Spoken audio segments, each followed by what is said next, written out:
یہ سوال ایک صاحب نے عجیب کیا ہے، ان تحریر فرمایا ہے کہ میں چاہتا ہوں کہ وہ دعا پڑھتا رہوں، مانگتا رہوں جو رسول اللہ صلی اللہ علیہ وسلم نے وفات کے مرض میں پڑھی تھیں، تاکہ میں بھی موت کے وقت وہ پڑھ سکوں اور سنت کی طرف رغبت کا اظہار فرمایا ہے۔ لمبا سوال ہے، اس کا خلاصہ یہ دیکھیں، حضور صلی اللہ علیہ وسلم وفات کے مرض میں بہت سی چیزیں ارشاد فرماتے رہے۔ چارپائی پہ بس جب لیٹنا ہو گیا تھا، آخری نماز مسجد نبوی میں 17ویں نماز غالباً پڑھائی تھی، پھر رسول اللہ صلی اللہ علیہ وسلم چارپائی سے نہیں اٹھ سکے، اشاروں سے نماز وغیرہ ہوتی رہی۔ بار بار فرماتے تھے، ایک دعا تو یہ مانگتے تھے کہ پھر رفیق الاعلیٰ، اللہ اب تیری جیسی اعلیٰ و امجد و اکمل ہستی کے ساتھ اب رفاقت مطلوب ہے، مع الرفیق الاعلیٰ، اللہ آپ کی رفاقت سے بڑھ کے مطلب کوئی چیز ہی نہیں ہے، اللہ اب وہ چاہتا ہوں۔ اور دوسری دعا رسول اللہ صلی اللہ علیہ وسلم کبھی فرماتے تھے کہ لا الہ الا اللہ ان للموت سکرات، اللہ کے علاوہ کوئی خدا نہیں اور لوگوں بے شک موت میں سختی ہے، نزع کے عالم میں سختی ہے، کیونکہ وفات کی کیفیت جب ہوئی شدید اور بخار ہو گیا وہ بھی بہت شدید، تو رسول اللہ صلی اللہ علیہ وسلم نے مختلف چیزیں اس موقع پہ فرمائی ہیں۔ ابو بکر بن عبد الرحمن بن ابو بکر رضی اللہ عنہ حاضر ہوئے تھے، اور عبد الرحمن بن ابو بکر سیدنا ابو بکر رضی اللہ عنہ کے بڑے بیٹے تھے اور اپنی باتوں میں اتنے پختہ تھے کہ ایک بار جو بات کہہ دی نا پھر اس سے پھرنا نہیں ہوتا تھا، بڑا ہی مشکل تھا کوئی پھر، کفر پہ جمے ہی رہے، حتیٰ کہ مکہ فتح ہوا ہے تو یہ مسلمان ہوئے، پھر اسلام میں بھی ایسے ہی اچھے تھے، وہ داخل ہوئے ہیں عیادت کے لیے تو ان کے ہاتھ میں مسواک تھی، تو رسول اللہ صلی اللہ علیہ وسلم ٹکٹکی باندھ کے دیکھتے رہے، تو اسے عائشہ رضی اللہ عنہ فرماتی ہیں میں نے عرض کیا کہ آپ مسواک کرنا چاہتے ہیں، تو اشارہ فرمایا چہرہ مبارک سے کہ ہاں، تو میں نے لی اور میں نے اسے چبایا اور آپ کو دے دی، اور فرماتی تھیں یہ میرا شرف حاصل ہے مجھے، اور یہ میری خوش قسمتی کی بات ہے کہ اللہ کی قسم میرا تھوک اور رسول اللہ صلی اللہ علیہ وسلم کا لعاب مبارک زندگی میں آخری دن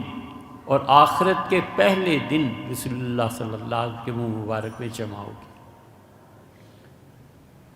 تو رسول اللہ صلی اللہ علیہ وسلم نے اس حالت میں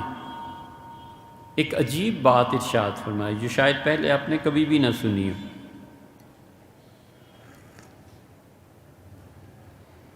ارشاد فرمایا کہ عائشہ تمہارے ہتھیلی کی جو سفیدی ہے نا وہ میں جنت میں دیکھ رہا ہوں۔ اس سے پہلے ایک دن فرمایا کہ عائشہ میں دنیا سے جاؤں گا اور تمہارے ساتھ میں نے دیکھا ہے جنت میں رات بسر کر رہا ہوں۔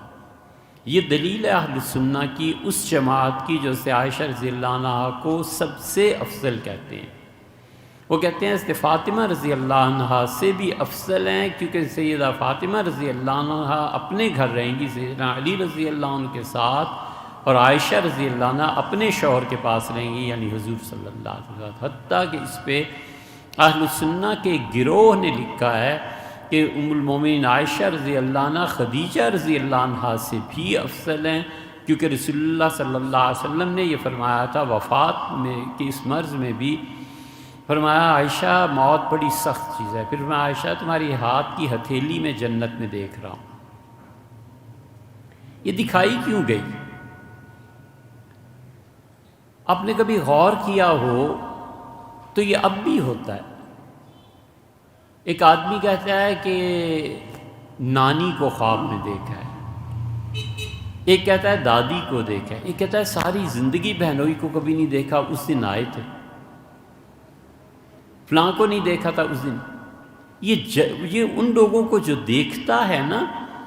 اصل میں اس کو تسلی دی جاتی ہے کہ وہ بخشے گئے ہیں اور تو بھی انہی کے پاس جا رہا ہے۔ تو تو جہاں اپنے پرانے لوگ جمع ہوں، والد، والدہ، نانی، دادی، دوست، صاحبہ، تو دل میں کشش پیدا ہوتی ہے کہ یار اچھا ان کی زیارت ہوگی۔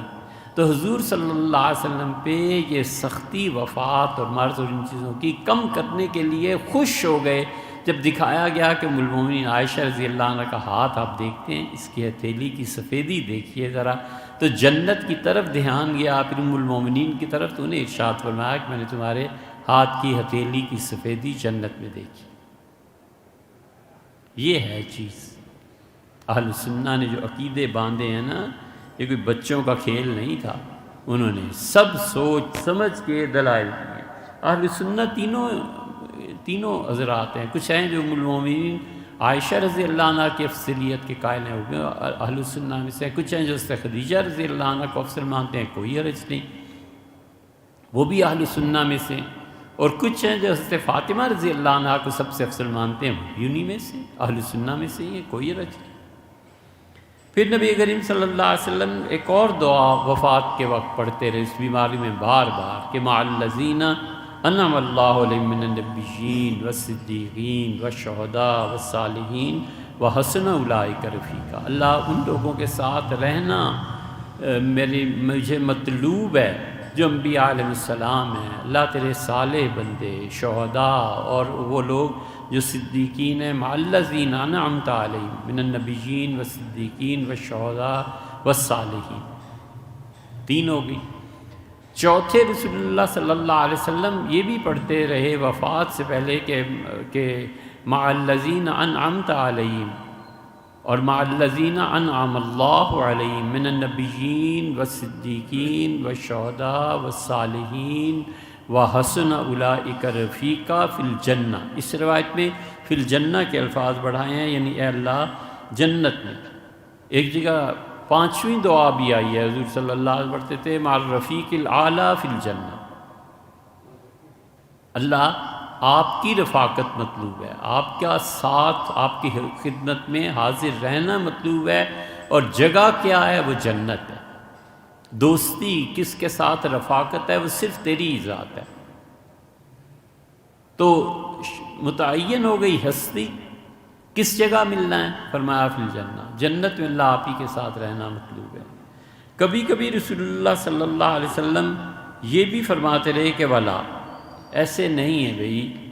بل اسأل اللہ الرفیق الاعلیٰ الاسعد مع الجبرائیل مع جبرائیل و میکائیل و اسرافیل۔ فرمایا لا، اب دنیا میں رہنا ہی نہیں ہے، ہم نے